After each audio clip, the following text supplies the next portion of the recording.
সতীর্থদের বলেছি, আমি বাড়ি যেতে প্রস্তুত নই। বিশ্বস্ত হাতে আর্জেন্টিনাকে আরও একবার জয় এনে দেওয়ার পর এমন প্রতিক্রিয়া গোলরক্ষক এমিলিয়ানো মার্টিনেজের। টাইব্রেকারে নিজের সাফল্যের রহস্য জানাতে গিয়ে বলেন, অনুশীলনে প্রতিদিন 500-র মতো শটের মুখোমুখি হন তিনি।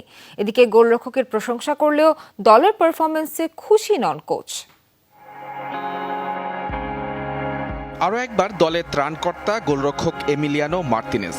টাইব্রেকারে প্রথম শটটাই যখন মিস করলেন লিওনেল মেসি, তখন টুর্নামেন্ট থেকে বিদায়ের শঙ্কা আর্জেন্টাইন শিবিরে। তবে দৃশ্যপট পাল্টাতে খুব একটা সময় নেননি এমি। বিশ্বস্ত হাতে প্রথম 2 শট ঠেকিয়ে উল্টো চাপে ফেলেন ইকুয়েডরকে। বাকি 2 শটে গোল পেলেও ততক্ষণে পরাজয় নিশ্চিত হয়ে যায় নির্ধারিত সময়ে। দারুণ খেলা ইকুয়েডরের। টানা 4 শটে গোল পেয়ে আরও একবার টুর্নামেন্টের সেমিফাইনালে আর্জেন্টিনা। ম্যাচ শেষে মিক্সড জোনে দৃশ্যপট পাল্টে দেয়া সেই মুহূর্তের কথাই জানালেন মার্তিনেজ।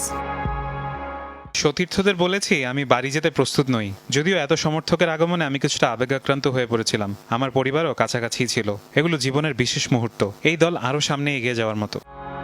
বিশ্বস্ত গ্লাভস জোড়ায় আর্জেন্টিনার জয়ের নায়ক হওয়া মার্তিনেজের জন্য নতুন কিছু নয়। বিশেষ করে টাইব্রেকারে দলটির বড় ভরসা তিনি। আলবিসেলেস্তাদের হয়ে এখন পর্যন্ত 4 বার টাইব্রেকার শুটআউটে দাঁড়িয়ে জিতিয়েছেন সবকটিতেই। তার বিপক্ষে নেয়া 18 শটের 9টি প্রতিহত করেন তিনি। এমন সাফল্যের গোপন রহস্যও ফাঁস করেন মার্তিনেজ। আমি এমন কিছুর জন্যই কাজ করি। প্রতিদিন অনুশীলনে 500-এর মতো শটের মুখোমুখি হই। চেষ্টা করি সবসময় ভালো অবস্থানে থাকতে। আমার দেশের এটা প্রাপ্য। মানুষ টাকা খরচ করে আমাদের খেলা দেখতে আসে। আমি তো মানুষের কণ্ঠের আবেগ মিস করি, তাদের উল্লাস মিস করি। এসব নিয়ে আমি গর্বিত।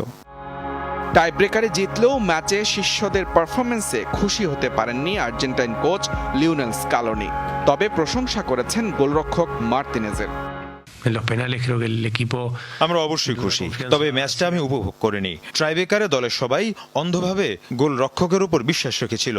যদিও মেসি মিস করেছিল, তারপরেও পুরো দল জানতো ভালো কিছুই হতে যাচ্ছে। আসরের শেষ 4-এ আর্জেন্টিনার প্রতিপক্ষ হবে ভেনেজুয়েলা ও কানাডার মধ্যকার বিজয়ী দল। মুজরাবিন তারেক, যমুনা স্পোর্টস।